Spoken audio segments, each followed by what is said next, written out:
Hello and welcome back to my channel guys. आज जो topic लाई हूँ बहुत इंपॉर्टेंट टॉपिक है कि कौन कौन से ऐसे 10 टॉपिक हैं, क्योंकि पढ़ने से पहले हमें ये पता होना चाहिए कि ज़रूरी क्या है पढ़ना, जो रिपीट हो रहा है नीड्स में। तो ये 10 टॉपिक है, अगर आप इसको पढ़ लेते हो तो 300 से ज़्यादा नंबर आप मान के चलो आपके आ जाएंगे। अगर आप अच्छे से इसको एनसीईआरटी से कर लेते हो तो 300 से नंबर हमारे कहीं नहीं गए। ठीक है, सबसे पहले ह्यूमन फिजियोलॉजी की एनसीईआरटी की एक एक लाइन को मैं बता रही हूँ, रट लो। ये जो जितने भी चैप्टर्स हैं ह्यूमन फिजियो के लिए सारे ही इम्पोर्टेंस रखते हैं नीट के पेपर में, तो इसमें से पढ़ लो। ठीक है, तुमने देखा भी था एक्सक्रीशन वाले चैप्टर में, वो फंक्शन ऑफ ट्यूब्यूल्स का एज इट इज डायग्राम था कि कौन सी चीज़ें एब्जॉर्ब होती है, कौन सी सीक्रेट होती हैं।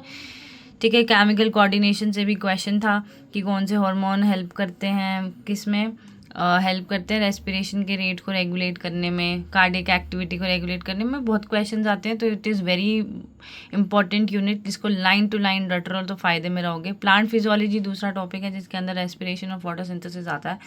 ये दोनों चैप्टर्स भी बहुत इंपॉर्टेंट है। कुछ टिपिकल क्वेश्चंस आ जाते हैं, कॉन्सेप्ट बेस्ड आ जाते हैं, बट अगर आपने अच्छे से एनसीईआरटी पढ़ी है, इसके क्वेश्चन प्रैक्टिस करी है, तो इसी बहुत ही स्कोरिंग चैप्टर है। फिर आती है हमारी जेनेटिक्स, मोस्ट फेवरेट यूनिट। इसमें पेडिग्री, इसमें जो न्यूमेरिकल्स हैं वो एनसीईआरटी से बाहर आ जाते हैं, बट अगर आप प्रैक्टिस अच्छे से करते हो, पीवाईक्यूज अच्छे से करते हो, पैटर्न को ऑब्जर्व करते हो, तो this is very scoring unit और बहुत ज़्यादा इंपॉर्टेंट है, तो इसको हम छोड़ नहीं सकते। Very very very important unit.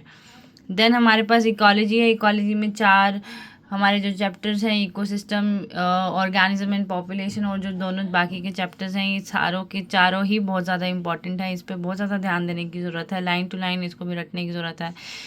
ठीक है, तो ये भी एक बहुत ही ज़्यादा इंपॉर्टेंट यूनिट है जो आपको 300 नंबर के करीब लेके जाएगी, तो नहीं छोड़नी है, एक एक लाइन को इसको पढ़ना है।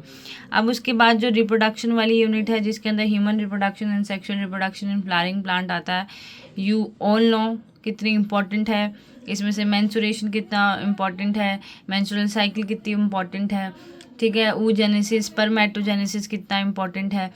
और उसके बाद मतलब इस चैप्टर का तो ह्यूमन रिप्रोडक्शन का तो एक एक टॉपिक है जो इंपॉर्टेंट है, कहीं से भी क्वेश्चन आ जाता है। And sexual reproduction in flowering plant, ये भी बहुत ज़्यादा इंपॉर्टेंट और बहुत ही ईजी टॉपिक है। अगर आप इसको अच्छे से कर लेते हो तो it is very easy to score in these topics. इतने ईजी हैं, इतने स्कोरिंग है, आप इसको छोड़ के जा ही नहीं सकते। ठीक है, एक बार समझ आ गई कॉन्सेप्ट तो कोई गलती होने की कोई गुंजाइश नहीं है। ठीक है, तो ये जो मैंने आपको कुछ यूनिट्स बताई है, काइंडली इनको अच्छे से पढ़ लेना अगर आपको 300 से ज़्यादा नंबर चाहिए। और अगर डिटेल एनालिसिस चाहिए कि इन टॉपिक्स में भी कौन से ऐसे सब टॉपिक्स हैं जिससे और क्वेश्चन पूछे जाते हैं, तो आप मुझे कमेंट सेक्शन में बता दीजिएगा। I will definitely make a video on it. Please share, subscribe to my channel, share it to your friends, ताकि उनकी भी हेल्प हो सके। अपने भाई बहनों जो भी नीट की तैयारी कर रहे हैं उनको ज़रूर ये वीडियो शेयर कीजिए। If you liked my video, please subscribe to my channel, like and comment. Thank you.